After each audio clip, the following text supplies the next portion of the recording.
లూకా సువార్త 21వ అధ్యాయము. కానుక పెట్టెలో తమ కానుకలను వేయుచున్న ధనవంతులను ఆయన పారజూచెను.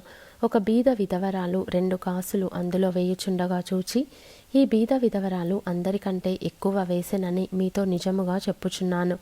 వారందరూ తమకు కలిగిన సమృద్ధిలో నుండి కానుకలు వేసిరి గాని, ఈమె తన లేమిలో తనకు కలిగిన జీవనమంతయు వేసెనని వారితో చెప్పెను.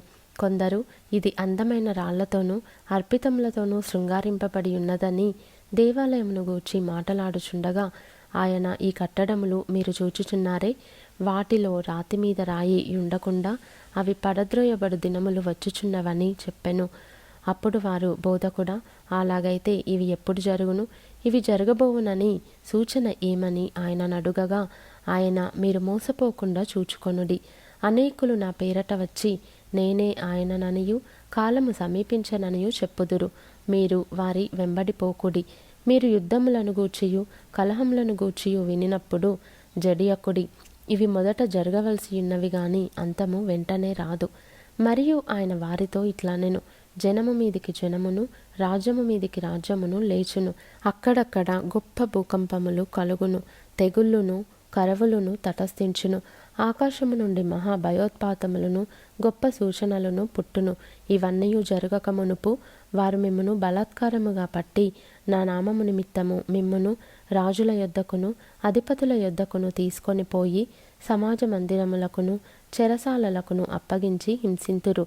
ఇది సాక్షార్థమై మీకు సంభవించును. కాబట్టి మేమేమి సమాధానము చెప్పుదుమా అని ముందుగా చింతింపకుందుమని మీ మనస్సులో నిశ్చయించుకొనుడి. మీ విరోధులందరూ ఎదురాడుటకును కాదనుటకును వీలు కాని వాక్కును జ్ఞానమును నేను మీకు అనుగ్రహింతును. తల్లిదండ్రుల చేతను సహోదరుల చేతను బంధువుల చేతను స్నేహితుల చేతను మీరు అప్పగింపబడుదురు. వారు మీలో కొందరిని చంపింతురు. నా నామము నిమిత్తము మీరు మనుషులందరి చేత ద్వేషింపబడుదురు. గాని మీ తల వెంట్రుకలలో ఒకటైనను నశింపదు. మీరు మీ ఓర్పు చేత మీ ప్రాణములను దక్కించుకొందురు. యెరూషలేము దండ్ల చేత చుట్టబడుట మీరు చూచునప్పుడు దాని నాశనము సమీపమై ఉన్నదని తెలుసుకొనుడి.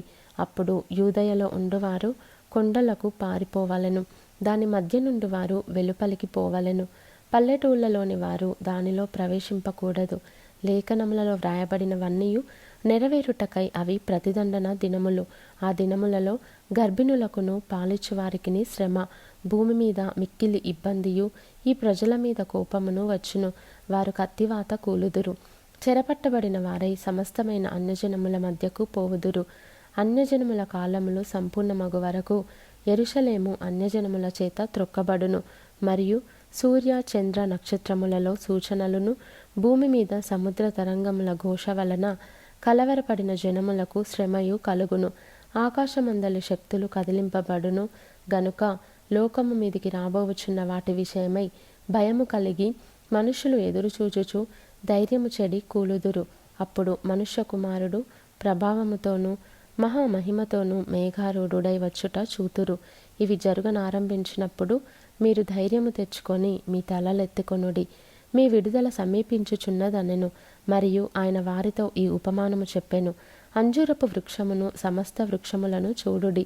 అవి చిగురించుట చూచి వసంతకాలం అప్పుడే సమీపమాయనని మీ అంతట మీరు తెలుసుకొందురు గదా. అటువలే మీరు ఈ సంగతులు జరుగుట చూచినప్పుడు దేవుని రాజ్యము సమీపమాయనని తెలుసుకొనుడి. అవన్నీ జరుగు వరకు ఈ తరము గతింపదని నిశ్చయముగా మీతో చెప్పుచున్నాను.